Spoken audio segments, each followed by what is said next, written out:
For many of us with a home lab, space is always at a premium, and as new acquisitions come along, repairs and the such like, you find that you're always running out of space.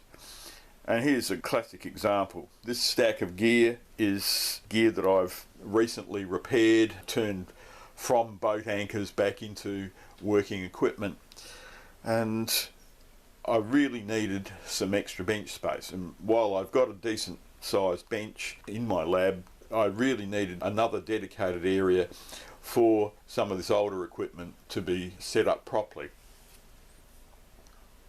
One way to get some extra space is to use the vacant space underneath a bench. The way I did that was to actually get some second-hand shelving and cut the uprights down so that I could actually make 3 little wheelable trolley units that can fit underneath the bench. When you pull these out from underneath the bench, you give yourself some extra bench space.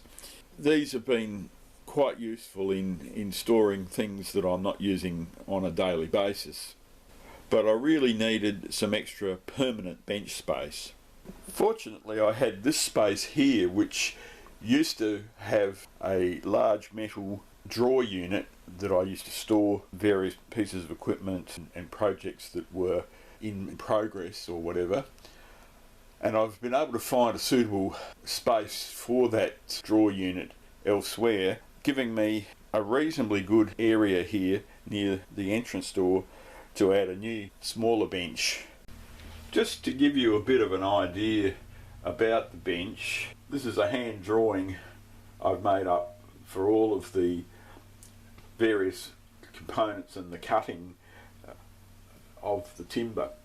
The timber I'm using is just ordinary Pinus radiata, pine, and what I've got here is basically a 70mm by 35mm piece of timber, or in imperial units that'd be 3 inches by 1.5 inches cross section. Essentially, the way I build benches is trying to minimise the use of any fixings, and I usually use coach bolts.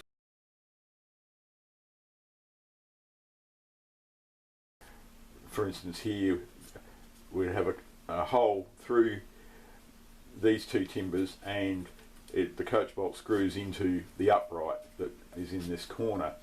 And as you can see, I've got notches in the timber so that they lock together, and it's all a fairly straightforward arrangement and gives quite a decent strength for the size of the timber.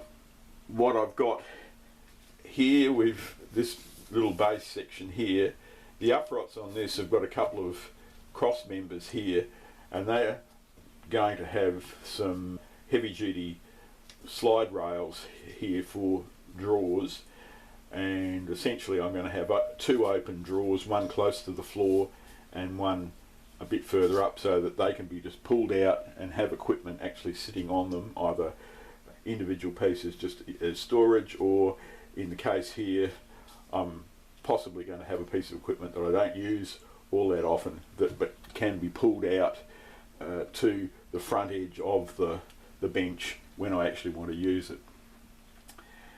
This section here just will have a standard roll around 3 drawer under desk type drawer unit that I can store tools in and whatever. So rather than building that, just make a space so that we can just wheel in a standard unit, and again that's just a sort of a $20 second-hand item.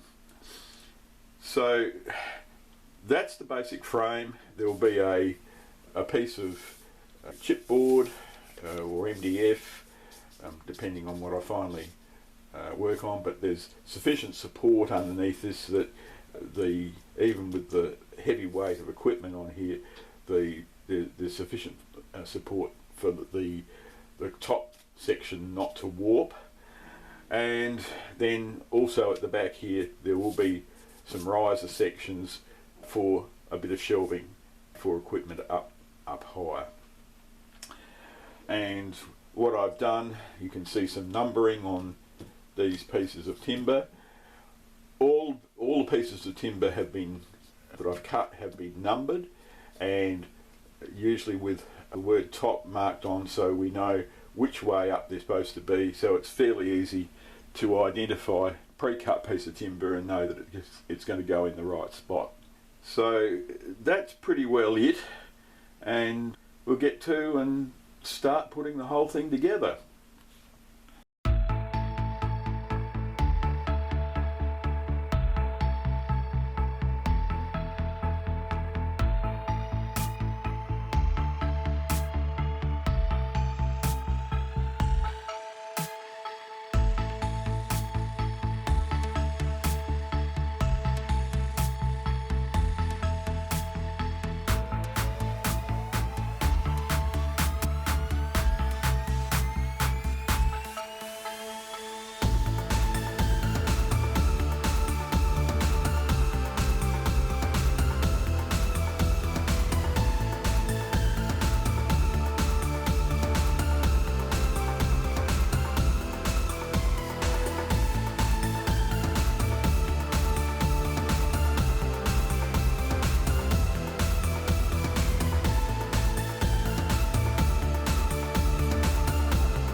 here is one shelf that's storing some Decade boxes and some General Radio standard inductors, and you can just slide this back in quite easily.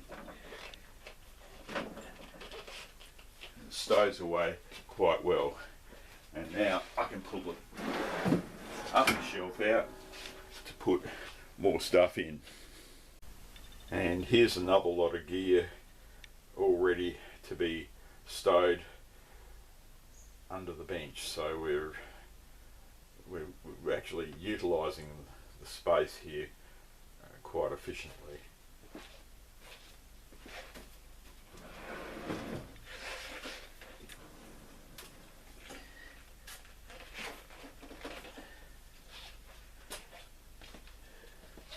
And it stows away, and we've got plenty of room for leg room underneath the bench.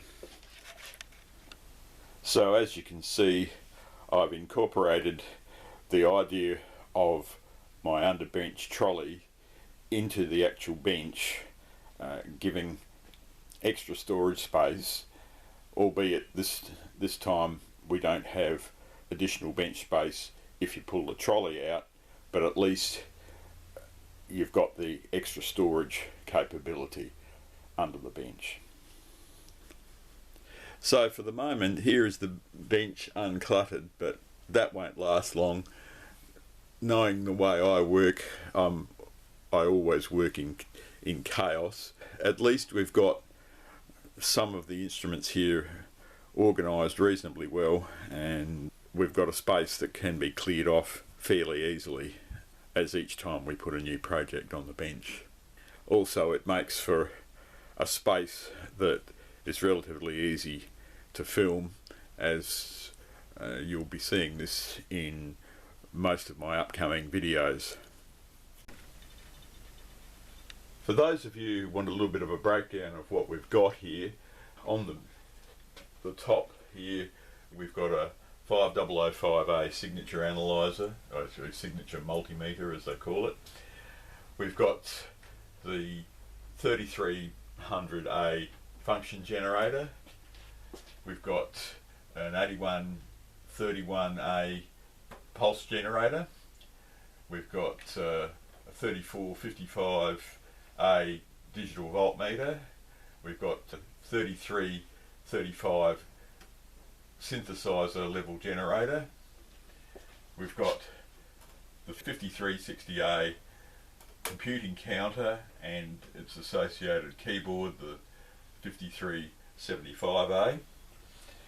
We've got a 410B vacuum tube voltmeter. We've got a couple of small counters here. Bottom one is a 5301A and the top one is a 5302A. And then we've got the Big Daddy 606A signal generator. So we're going to have a few more instruments here coming along. You might have noticed that there's no oscilloscope, and I do have a heap of Tektronix scopes, but I want to try and keep this in with an HP theme. And there's a bit of a spoiler alert, I've got an HP scope in the works under repair at the moment, and I'm hoping to include that as part of this bench fairly soon.